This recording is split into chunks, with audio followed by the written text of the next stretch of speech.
In the village of Ikena, where the drum spoke before the tongues and the ancestors whispered to the wind, lived a 15-year-old girl named Amarachi. Her beauty was like the morning sun, gentle yet commanding. Her spirit, wild like the river, untouched by deceit. The villagers said she was marked by the spirits, destined for greatness. But Amarachi was only a girl in love, and unaware of the storm that lurked behind the smiles of the one she trusted most. Okizi, son of the village's brave hunter, had just returned from warrior training in a distant land. His eyes were flames of pride, and his voice dripped honey. Amarachi fell for him like the first rain of planting season, quick, heavy, and irreversible. He promised her the stars, and she believed him. She gave him her heart and her innocence. They swore to be one before the gods. But love, when built on lips not sealed with truth, is the most dangerous kind. The moon had not completed her circle when Amarachi knew something was different. Her stomach turned, her sleep broken. The village herbalist confirmed it. She carried life within her. But when she ran to Okizi, he had vanished, gone with the merchant caravan, leaving behind nothing but a gourd of promises and the echo of betrayal. Shame wrapped around her like a burial cloth. Her mother wept. Her father refused her gaze. In a world ruled by honor, she had become a curse.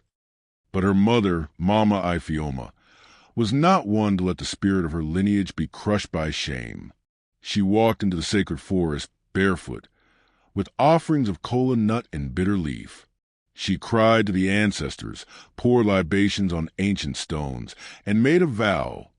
If they would protect Amarachi and the unborn child, she would serve the spirits for the rest of her life. The wind blew gently that day, and when she returned, a strange peace covered their compound like a divine blanket. As Amarachi's belly grew, so did her connection with the spirit realm. She began to hear the drums of the ancestors in her dreams, and visions of ancient women walked with her at dawn. The village priest declared her touched, an Ifunanya in the making. Her shame transformed into strength. The same villagers who mocked her now left offerings at her door, seeking her wisdom. The child she carried was no longer a burden, but a sign. The ancestors had spoken. This girl would rise. 3 harvests passed before Okizi returned. Life in foreign lands had not been kind. His back was bent, his eyes hollow. He walked through the village gates like a ghost chasing forgiveness. He heard whispers, saw glares, but it was Amarachi's face that pierced him like a poisoned spear. She was no longer the naive girl he had left, but a woman of fire and purpose. In her arms was a child that looked too much like him to deny. Shame weighed heavier than his journey back. The elders summoned Okizi to the ancestral grove. Beneath the old baobab tree, they sat in silence while the spirits listened. His betrayal was not just of Amarachi. It was an insult to the gods, a wound to the entire clan. He knelt, tears in his eyes, as the chief priestess declared, "Your punishment will not be banishment, but burden. You will serve what you broke. Until this woman you betrayed speaks forgiveness, you will carry the shame of your name." The wind grew still. The spirits had spoken. Amarachi's son, little Ikena, grew with the wisdom of old men and the courage of warriors. He spoke truths beyond his years. One night, during the sacred moon ceremony, he walked into the ancestral fire and emerged untouched, holding a white feather. The priestess fainted. The elders wept. He was a bridge between the past and the future, a child born not out of sin, but sacred alignment. Okizi watched in the shadows, his heart breaking and healing in the same breath. Amarachi rose not from revenge, but from rebirth. She became a spiritual leader, healer, and protector of the wounded. The same girls who once laughed at her now sat at her feet, learning to dance with dignity. Her story was no longer one of shame, but of sacred strength. She carried the scars of betrayal not as wounds, but as warnings. Her voice became prophecy. Her pain, a language of the gods. She no longer needed Okizi's apology to bloom. She had already become her own freedom. Mama Ifunanya, the quiet force behind it all, grew frail with time. On her last night, she called Amarachi to her side. "My child," she whispered, "never forget, it was not just your strength, but the prayers of your bloodline that carried you." As the morning drums beat for the final time, Mama Ifunanya passed, her face at peace, her soul soaring through the sky like a hawk. The forest echoed with chants of gratitude. A mother's sacrifice had not gone in vain. Okizi began to walk the path of humility. He cleaned the shrines, rebuilt broken huts, and served widows without pride. Day by day, he became a shadow that healed instead of haunted.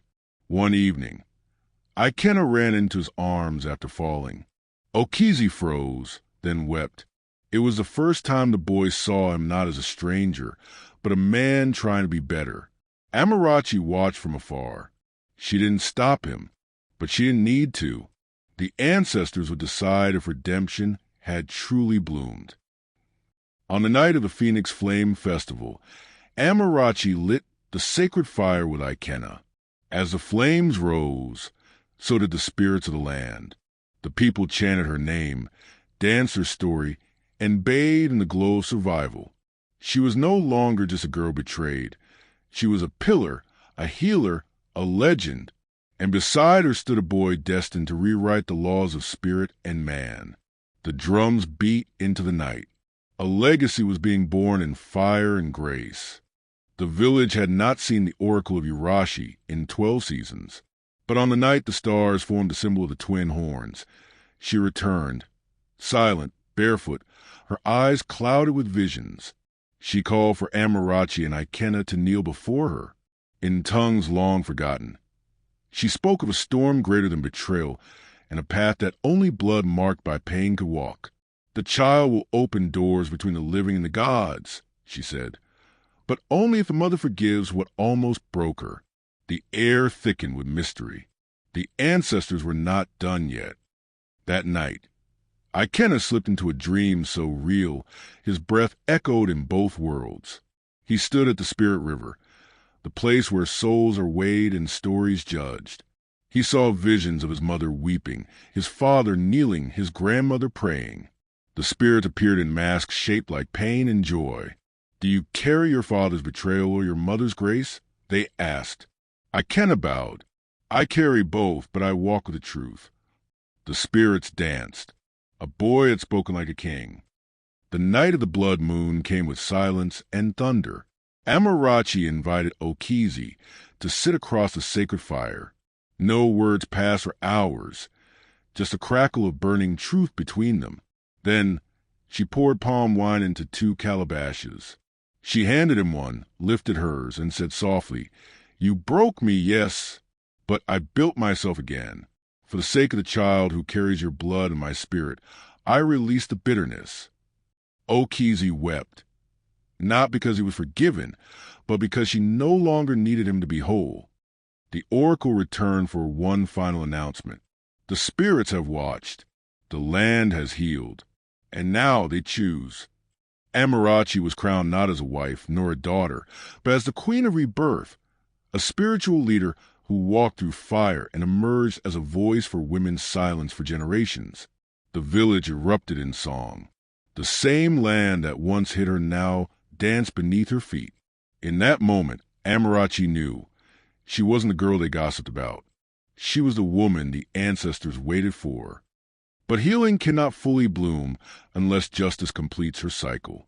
Okizi was summoned to the final judgment, not for punishment, but for transformation. He was asked to build a house of forgotten mothers, a sanctuary for every girl silenced, every woman shamed, every mother abandoned. It was his repentance carved in sweat and stone. As he placed a final mud brick, the earth beneath him trembled, a sign that justice had not destroyed him, but redirected him. Redemption, it seems, was not a gift, but a task. Years passed. Ikenna grew taller, wiser, and hungrier for truth. Amarachi took him to the Mountain of Echoes, the place where only the chosen few could hear the voices of the first mothers. As they reached the peak, the wind carried whispers, names, songs. Inside the sacred cave, Amarachi saw visions of her younger self, crying, breaking, then rising. Ikenna held her hand. "Mama, you were never just strong. You were chosen." Tears mixed with light. The mountain had spoken. The cycle had come full circle. Under the old Irako tree, Amarachi gathered the women the world once silenced. They formed the circle of healed daughters, a sacred space for stories once buried in shame. One by one they stood, spoke, wept, and released. From betrayal to rebirth, their voices wrapped around each other like palm fronds in a sacred braid. Amarachi listened, not as a queen, but as one of them. In that moment, healing became contagious. The same lips that once cried now prayed. The same hands that once struck now healed. And a new rhythm began to pulse through the village. Ikenna was no longer just Amarachi's son. He had become a voice of his own. At the annual gathering of tribes, the boy stepped forward and spoke with the calm of thunder. "Let the pain of the past guide us, not bind us," he said. His words stirred spirits. Elders saw it. Women felt it. The oracle nodded in silence. And that night, they named him Yugachukwu, the Eagle of God. His journey was only beginning, but already the land called him Ohanwerche, the voice of the people. She came without warning, walking barefoot into the square with only her staff and silence. The oracle stood tall, her voice wrapped in centuries. "Amarachi, your wounds were not your end, but your womb. Through you, a generation has risen that will not kneel to fear." Her staff struck the ground. "But hear me, village of Njoku.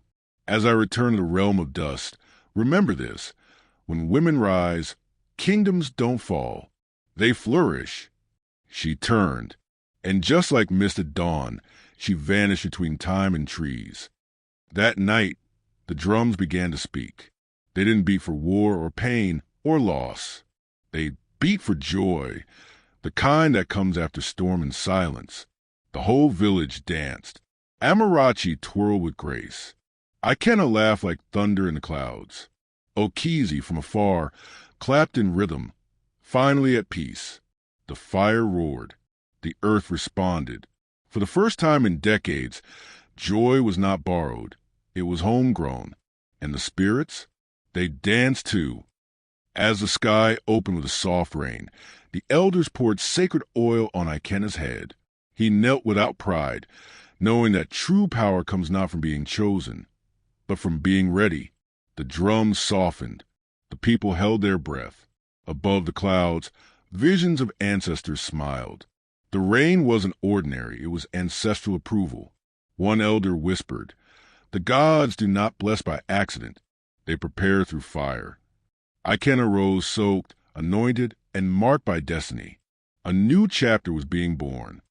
Seasons passed, and Amarachi's time began to slow. She wasn't dying. She was transitioning, ascending. She left the palace quietly one morning, walking toward the forest of echoes. Ikenna followed until the wind pushed him back gently. At the edge of the forest, she turned, smiled, and said, "What you carry now is more than my blood. It is my becoming." Then, like mist, she was gone. Not lost, just returned to where all great mothers go, the place where silence speaks louder than drums. Where Amarachi once cried in shame, a school now stood, named Yolo Ndi Muo, the House of Spirits. Children born after her time walked freely, laughed loudly, and spoke proudly. The village became a place of healing, pilgrimage, and praise. Her statue stood tall in the center, not to worship her, but to remember that a woman's tears, when honored, can grow forests, that a single soul's survival can shift generations. Amarachi may have vanished from sight, but in every drumbeat she lives. Ikenna was summoned not by voice, but by wind. It whispered his name through trees, across rivers, and into dreams. He followed it until it led him to the mountain of echoes, where the council of winds awaited.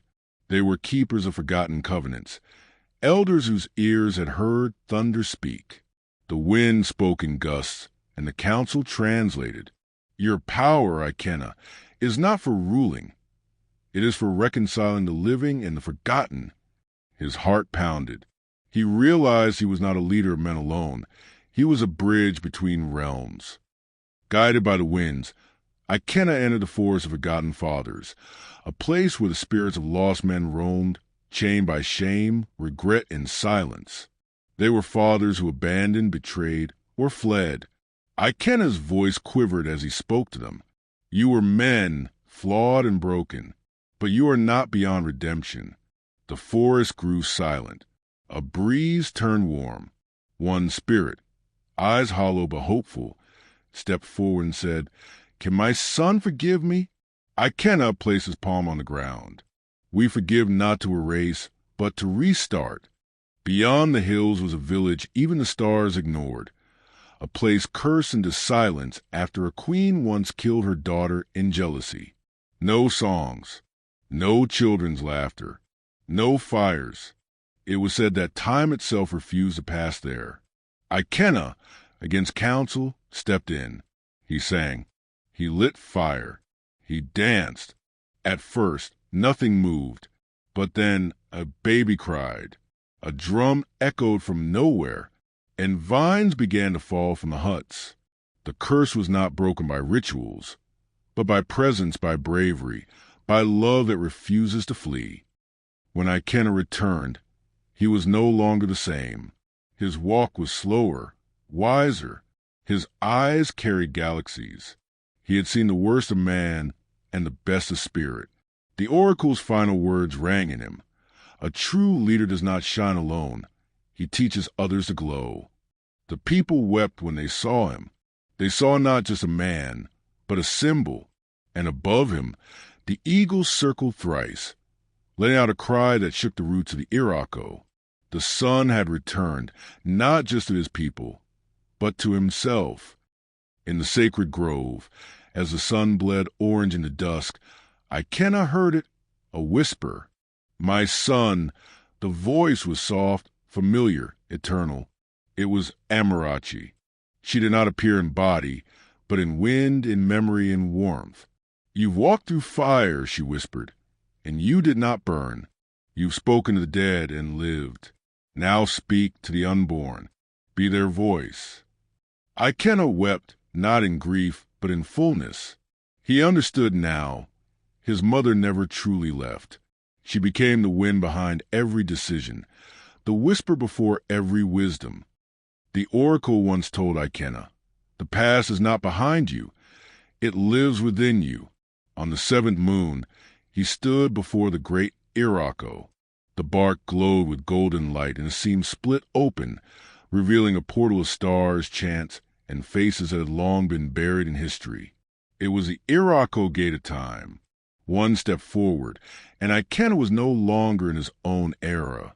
He was in a time where Amarachi was young, where Okizi was still a boy, and where choices hadn't been made yet. But he was not here to change fate. He was here to understand it. In the moon's embrace, Ikenna watched his mother, Amarachi, dance like wind over fire. She was radiant, free, unburdened. Her laughter was music. Her steps stirred dust into stardust. He saw the woman before the pain, before betrayal, before sacrifice, and he understood she had always been chosen, not by man but by spirit. The people adored her, but the spirits whispered deeper secrets. From her womb shall rise the one who carries flame and water, the healer and the warrior. Ikenna cried, not out of sorrow, but because he now saw her in fullness. Okizi had always loved Amarachi, but fear twisted his love. The ancestors offered him a path, loyalty and humility, or power and deceit. The latter came cloaked in gold and honeyed promises. In the vision, Ikenna watched his father waver. If only I knew, young Okizi whispered, but the spirits don't erase choice. They reveal its weight. Ikenna stepped closer, not to blame, but to understand. And as he watched his father fall into darkness, he realized something painful. Betrayal doesn't begin in action. It begins in fear. Ikenna returned from the Irako Gate, not as a son, but as a vessel, a man stitched with time, soaked in memory, armored in spirit. His voice trembled as he spoke to the gathered elders. I saw who we were and who we must become. The winds howled, the fire hissed, the gods stirred. We are not cursed, we are conflicted, and healing must start from truth. The crowd wept, and from the skies, lightning struck the ancestral drum, cracking it open. Inside was Amarachi's anklet, whole and glowing. She had completed the circle. To rebuild the land and spirit, a purification was needed. 3 days of fasting, prayer, and elemental rites. Water to cleanse, fire to remember, earth to ground, wind to release. Ikenna led, blindfolded, trusting only the ancestors. Children bathed in sacred rivers. Elders burned herbs that hadn't been used in centuries. Drums echoed across realms. And when the third night came, a whisper moved across the wind. Amarachi smiles. Peace settled. And for the first time in decades, even the trees sang. She was not from the village. She had no name, no mother, no past. She rose from the river, with eyes like the sun through rain. In silence, she placed a shell in Ikenna's hands. It was engraved with prophecy. After you shall rise one with your mother's fire and your father's voice. She shall sing the earth awake. Ikenna realized this was not the end. He was a seed. The real bloom would come from the one yet born. And Amarachi's legacy had just begun. On the 9th sunrise after the river child's prophecy, the village gathered. The sky was silent. The wind stood still, as the creation itself was holding its breath. A girl child had been born under the eclipse. Ikenna held her high. Her name is Ifunanya, the love that sees. From the shadows of pain, a new light had emerged. The child's cry was not of fear, but fire, bold and unshaken. Amarachi's spirit appeared once more, smiling through the clouds. She will finish what I started, the wind whispered. And so, the daughter's journey began before she could speak. Time had bent Okizi's back and sobered his pride. He returned to the village not as a man of war, but as a man of sorrow seeking redemption. He carried a calabash filled with bitter leaves, ash, and his own blood. I have wronged Amarachi. I betrayed the gods. But let my end be a beginning for my daughter's path. The elders watched. Some wept. Ikenna stood in silence, then opened his arms. You are still our blood, and forgiveness is the highest form of strength. At that moment, thunder rumbled not in anger, but in acceptance. Okizi was home. The festival of second sunrise was held once every 100 seasons, but the elders declared a new tradition for the child who carried Amarachi's flame. Ifunanya, now 7, danced with power far beyond her years.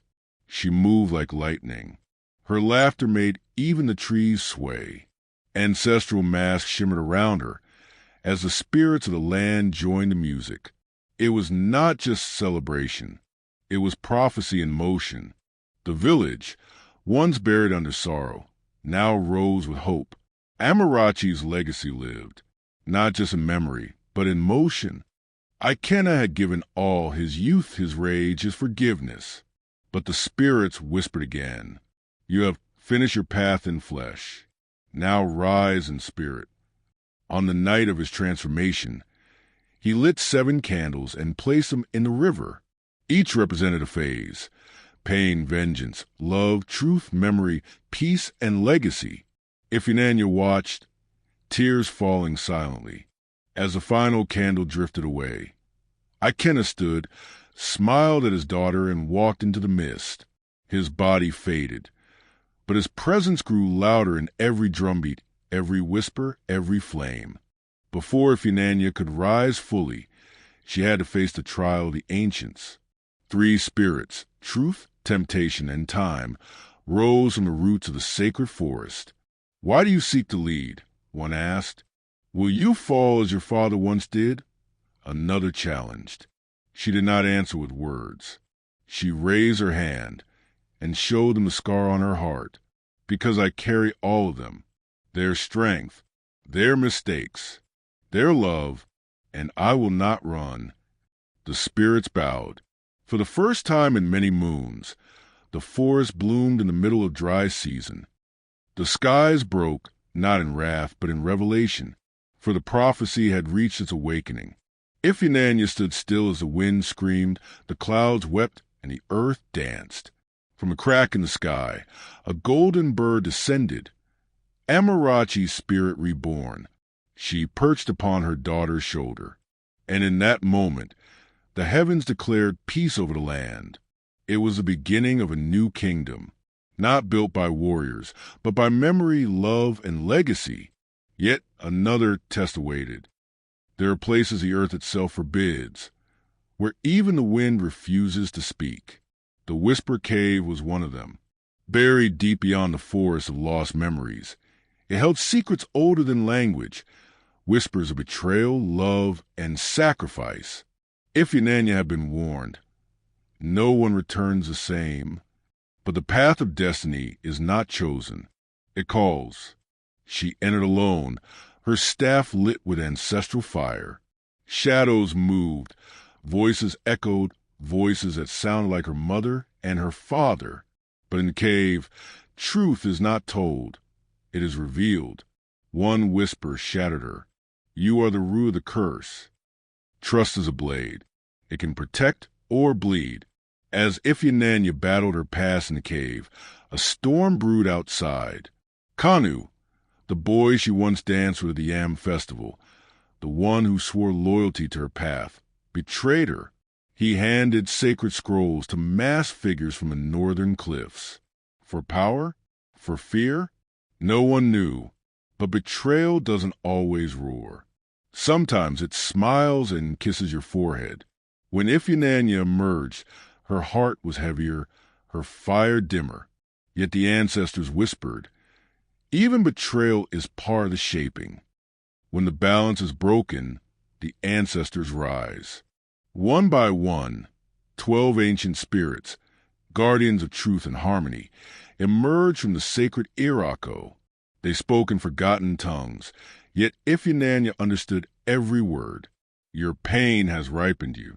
Now, you must rise, not just for your people, but for the spirit world too. Lightning clashed. Her feet lifted from the ground. She became the bridge between realms. Amarachi's spirit stood beside her, no longer a mother, now a guide. And in that moment, Ifunanya was no longer a girl. She became the flamekeeper. They came like a plague, riding horses that breathed smoke, wielding blades dipped in poison, faces hidden behind cursed masks. The same ones Kanu had betrayed them to. But this time they didn't come for land. They came for her. Ifunanya stood before them, not as a girl, not even as Amarachi's daughter, but as a last light in a darkening world. Her chant summoned winds, her tears turned to flame. The first battle was not with weapons, but with will, and she did not bend. Power, when awakened, must be tempered. Deep inside the spirit mountain lay the mirror of many souls. It showed not the future or the past, but every version of who she could become.